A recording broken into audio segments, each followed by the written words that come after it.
Welcome. I'm Dr. Matthew Saunders. I'm your professor for Music 1800, Popular Music, and I want to welcome you to the first video in what I hope will be a good semester-long course for you. We're in my home studio here in my house in Willowick, and I'm still on Christmas break, so I'm a little casual right now. But I just want to get you oriented, get you going with what's going on, and feel free if you see me in person over at Lakeland or out in public to stop and say hi, because it'd be nice to put a name with a face sometimes. All right. So that's me. I'm in my third year here at Lakeland Community College. This is my first time teaching online for Lakeland. I taught online some at my previous position at Oklahoma Panhandle State University in the Panhandle of Oklahoma, very far from everything. I also teach the in-person version of popular music, as well as the in-person version of music appreciation, and I direct the Lakeland Civic Orchestra as well. I'm married, have two wonderful kids. My wife is named Becky, and my kids are named Noah and Malia. Noah's 4, and Malia is 1 year old as of this month. It's still Christmas break, so I'm taking it casual for you today. Here, let's talk about the course a little bit and what the course really is. You're going to dig into the syllabus on your own and read the details and even take a quiz on the syllabus and get ready with that. But just to kind of give you some ideas, the course is a history of popular music. So starting with about 1860 or so, about 140 years ago, 150 years ago, and coming all the way up to the present. At the very end of the class, we'll get into the end of music history and some of the stuff that's around today.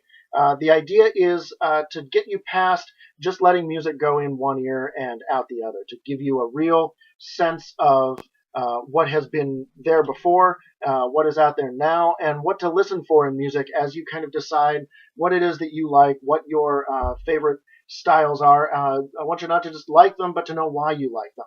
And that can help you find new music later on. It helps you fit in. There's music just everywhere in our world.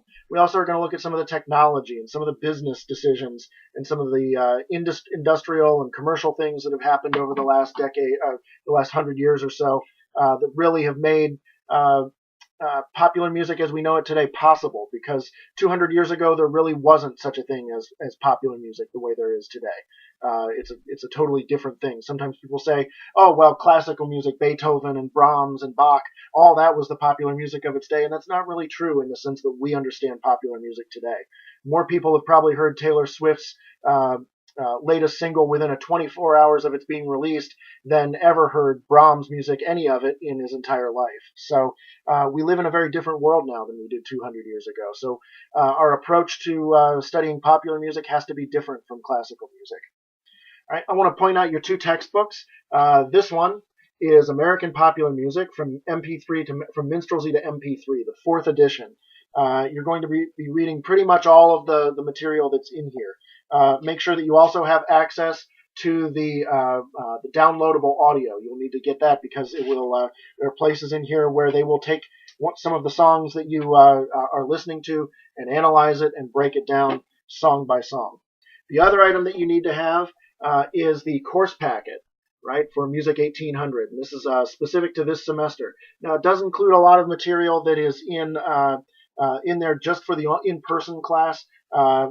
So that's the way it goes, but we'll be using most of it. The one thing that you really won't need out of here is the printed syllabus that's in the very front. So my recommendation to you is to take the syllabus pages and just put a big line through them and cross them out. The syllabus you'll be using is exclusively on the Blackboard website. So make sure you find it and have read it carefully. All right. The last thing you'll need is just an open mind and a willingness to kind of explore lots of different kinds of music over a broad period of time, probably broader than you've thought about before. Music that your parents listened to, music that your grandparents listened to when they were your age, music that your great-grandparents even, in many cases, listened to. So welcome. Glad to have you on board, and I can't wait to explore this and get to know you guys. Talk to you soon.